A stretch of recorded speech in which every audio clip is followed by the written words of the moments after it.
Welcome back to our channel. Today's The Mall Summary unfolds a tale of dreams, destiny, and the pursuit of personal legend. The Alchemist by Paulo Coelho. This is not just a story, but a journey, with Santiago, a shepherd boy from Andalusia who teaches us about the wisdom of listening to our hearts and following our dreams. Through deserts, encounters with kings, and conversations with the wind, this tale reveals the secret language of the universe and the treasure that lies within us all. So, let's embark on this magical journey together and discover what the Alchemist has in store for us. Sit back, relax, and enjoy the transformative adventure that is about to begin. Part 1. This story is about a shepherd boy named Santiago who lived in Andalusia, Spain, tending to his sheep. Once, while grazing his sheep, he reached a place where he met a beautiful girl with black hair, a shopkeeper's daughter who came to buy wool. Santiago was fond of her and, like every year, hoped to meet her again at the same place. He roamed the hinterlands of Spain with his sheep, where there was no shortage of grass or water. To protect himself from the cold at night, he carried a jacket, although he disliked carrying it during the hot days. One should always be prepared for change, whether it's day or night, or in life's major events, he often said. As the jacket protected him from the cold, despite his family's wish for him to become a priest, the boy, passionate about travel, chose to be a shepherd, to wander constantly with his sheep. He had the same dream twice while sleeping in a ruined church with a large tree growing through it. Later, he visited a town called Tarifa to meet a mystic woman who interpreted dreams. The gypsy woman told him that he should go to the Egyptian pyramids where he would find a treasure, and upon finding it, he should give her a tenth of it as her fee. However, Santiago didn't pay much attention to this and started wandering the town where he met an old man. Initially, Santiago showed little interest in talking to him, but the old man's wisdom impressed him and they started conversing. The old man revealed he was the king of Salem and offered to help Santiago reach his dream. The treasure he mentioned that he often helps people achieve their destinies. Since Santiago had almost given up before reaching his destiny, the old man came to show him the right path, telling him that life always gives us signs or clues to choose the right direction. He asked for 1/10 of Santiago's sheep as a fee for further guidance. The next day, Santiago met the old man on time who gave him 2 stones, one black and one white, to help him make decisions. If ever faced confusion in his quest, he also advised Santiago to look for good omens that would help him reach his destiny. Suddenly, a butterfly flew over Santiago's face, which he took as a good omen. That day, he reached Tangier in Africa. While sitting in a bar, a man approached him and asked in Spanish what he was doing in this new place. Seeing this as another own woman, Santiago told him about his quest for the pyramids and offered to pay him if he could guide him there. The man took Santiago's money and disappeared into the busy market, leaving Santiago behind. Feeling despondent, Santiago remembered the stones and recalled the old man's words. If you want something with all your heart, the universe conspires in helping you to achieve it. Holding the stones, he felt as though the old man's spirit was with him, inspiring him to continue his quest for the treasure despite losing his money. Santiago didn't give up and managed to survive in the unfamiliar city using his shepherding experience, strengthening his self-belief and confidence. Then he met a crystal cell. Santiago offered to work for the crystal seller in exchange for food. The shopkeeper fed him lunch and then asked him to clean the glassware in his shop. While Santiago was cleaning, 2 customers entered the shop and made purchases. Believing in omens, the shopkeeper decided to employ Santiago permanently. However, Santiago didn't want to work there. He needed money to reach the pyramids upon hearing Santiago's plan.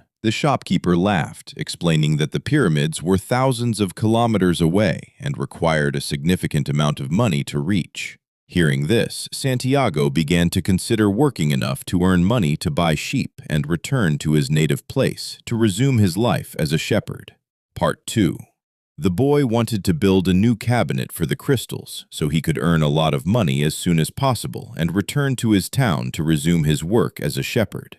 The shopkeeper agreed to this idea out of sympathy for Santiago, having harbored his own unfulfilled dream of visiting Mecca for many years. Thus, he wanted at least Santiago's wish to come true. Therefore, he advised Santiago to sell tea in the crystal glasses to attract more customers. Despite the shop doing well without the need for extra effort or expansion, he was ready to help Santiago.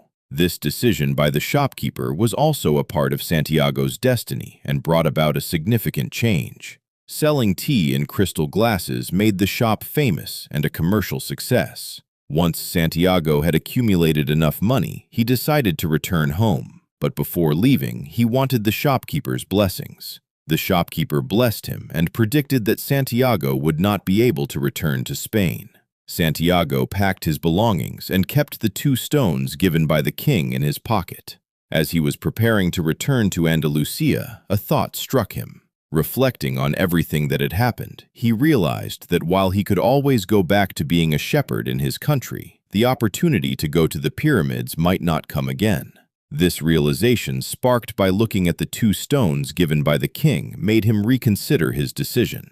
He then changed his mind and set out for the pyramids, reaching a warehouse where he met an Englishman who was quite similar to Santiago in many ways. The Englishman recognized the 2 stones Santiago had, marking another omen for Santiago. Together, they joined a caravan headed for Egypt, led by a bearded man. The caravan journeyed through the desert, initially bustling with activity, but soon everyone fell into a quiet march during the journey. Santiago befriended a camel driver, and they shared stories of their lives, realizing a philosophical truth. Destiny seems to have planned everything in advance, because everything in life is interconnected. Along their journey, they occasionally encountered BNS, the mysterious protectors of the desert, who would warn them of desert bandits and impending dangers before disappearing again. At one point, they were informed about an imminent war between tribes which frightened everyone, but turning back was no longer an option. When retreat is impossible, the only viable path is to move forward. As they moved forward, the Englishman became increasingly interested in the desert, while the boy delved into the Englishman's books, marking a sort of Rommel reversal. The Englishman was fascinated by the art of alchemy, the ability to change any metal into gold. However, the more Santiago read, the more confused he became, unable to comprehend the language and symbols in the books. He wished to learn in an easier way, but the Englishman remarked, "Higher knowledge is only bestowed upon those who dedicate a great deal of time and effort to reading these books." Their caravan hastened, moving day and night to avoid the tribal wars. Eventually reaching an oasis, the alchemist, impatiently waiting for a man who would reveal certain secrets to him based on the omen's suggestion, greeted them after laying down their weapons. The caravan folks were provided accommodation in the oasis. The next day, the Englishman and the boy set out in search of the alchemist. They arrived at a well where some women clad in black stood. Santiago had been advised against speaking to married women, so they waited. After a while, they saw an unmarried woman approaching the well. She was so beautiful that Santiago was captivated at first sight. For the first time, he understood the language of love, which is universal. He felt that they were meant for each other. Upon inquiry, the girl introduced herself as Fatima. Santiago began meeting her at the well for 15 minutes daily, which became the essence of his life. Soon, news spread that the tribal war was going to last longer, and they couldn't leave until it was over. They had no choice but to stay in the oasis, possibly for many more years. Fatima also grew to love Santiago deeply, and they became very close. Santiago told her everything about his life, including the treasure. Fatima urged him not to give up on his quest for the treasure. He faced a choice: stay in the oasis to seek answers or pursue the desert path. Santiago decided once again to search for the treasure. By then, it was getting dark when he witnessed another omen, a pair of hawks flying overhead with one attacking the other. At that moment, Santiago felt as though he had entered the soul of the world, interpreting the omen to mean that the oasis would be attacked.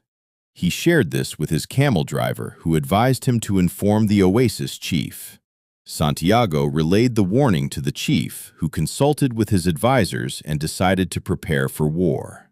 The next day, if Santiago's prediction of an attack proved true, he would be rewarded. If false, he would risk his life. Santiago accepted this as his Maktub or destiny. As he was leaving, he encountered a horseman who, intrigued, asked Santiago to explain the omen. Santiago bravely shared everything, admitting he didn't know the prediction. The horseman, satisfied with Santiago's courage, let him go, proclaiming that the boy's bravery was the key to understanding the language of the world. This profound statement reminded Santiago of the old king, and from this small gesture he realized the horseman was the alchemist. If he survived the attack, Santiago was to meet him. And indeed, the next day the oasis was attacked by 500 horsemen. The oasis's inhabitants were prepared, and within half an hour all attackers were defeated, except their leader, who was captured, interrogated by the chief, and then hanged with great honor.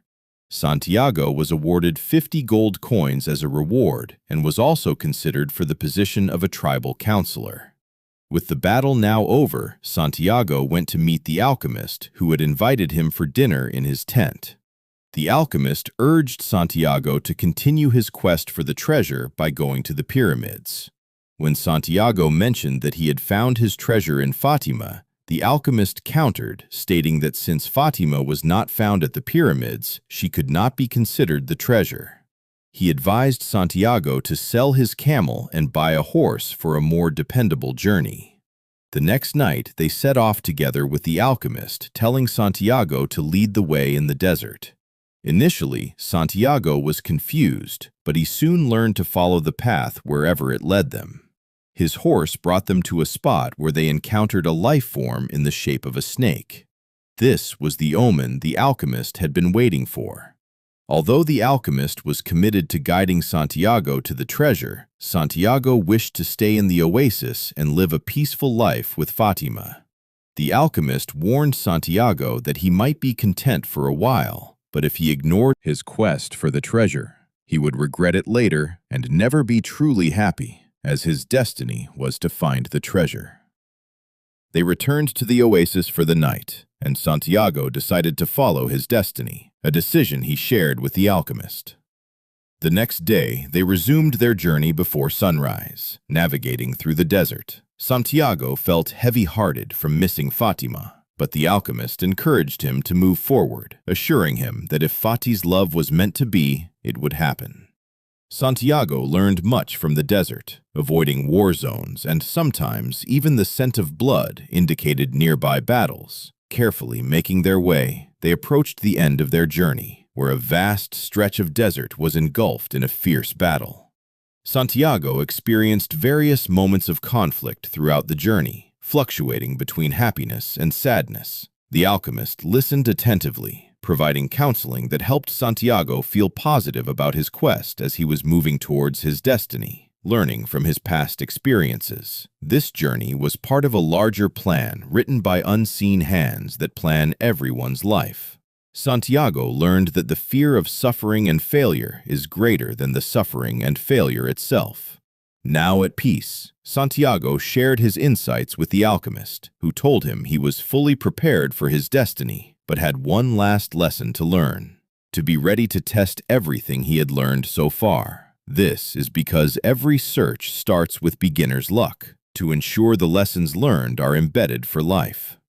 Soon, the day of the test arrived. They were surrounded by a tribe, taken to their chief and interrogated to save their lives. The alchemist gave all of Santiago's gold to the tribe and claimed Santiago had the power to turn himself into the wind if he failed. They could kill them in 3 days. This overwhelmed Santiago, who was terrified of what lay ahead. By the end of the first day, Santiago confessed to the alchemist that he didn't know how to turn himself into the wind. The alchemist replied that it was Santiago's problem, as he himself knew the magic.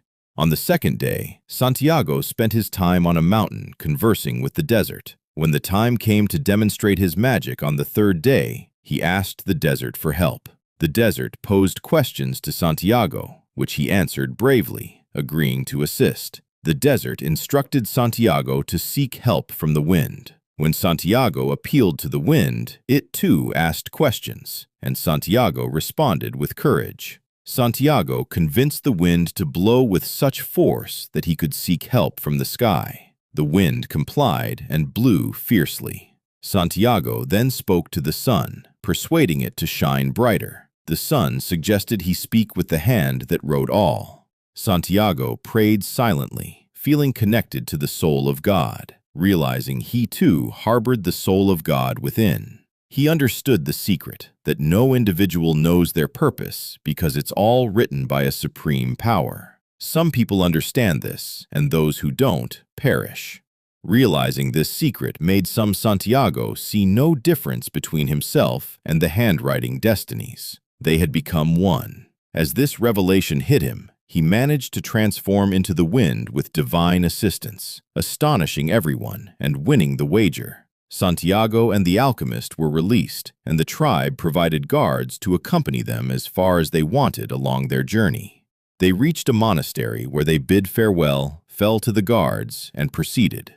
The alchemist showed Santiago a path that could turn into gold. They parted ways with the alchemist, returning to the oasis, and Santiago continuing his quest for the treasure guided by his heart. Finally, he reached the pyramids. Overwhelmed, he wept, and where his tears fell, he saw a beetle, considered a symbol of God in that region. Taking it as another ran, he began digging, but found nothing. Then some tribesmen returning from war arrived and took all the gold Santiago had given by the alchemist as a parting gift. They beat him and told him to dig deeper. Santiago told them about his dream of treasure buried here, which they dismissed, believing dreams don't come true. Before leaving, the tribe's chief mentioned his dream of a treasure hidden in a church in Spain, where a sycamore tree grows in a ruined room. Laughing with joy, Santiago realized this was precisely where his journey began. The treasure was real, but required a long journey to the pyramids, and then learning from someone else. Had he not followed his destiny, he might never have discovered the treasure hidden in his own country. Epilogue. Santiago went to the church and unearthed the treasure. He then visited the gypsy woman to fulfill his promise of giving her 1/10. Afterwards, he sensed a familiar scent, a reminder of Fatima. It was her fragrance lingering on his lips as a memory. "I am coming, Fatima," he called out, yearning for his love. We've now reached the end of Santiago's enchanting journey, a narrative rich with symbolism and life lessons that resonate with us all. Courtesy of Paulo Coelho, The Alchemist. It's a gentle reminder that sometimes, to find our greatest treasure, we need not look further than within ourselves, and to understand the essence of who we truly are.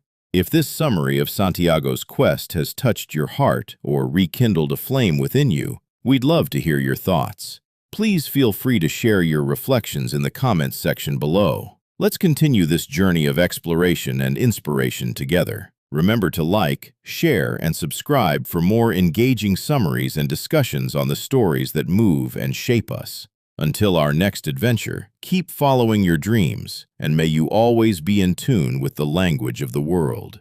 Goodbye for now, and thank you for spending this time with us. Hi.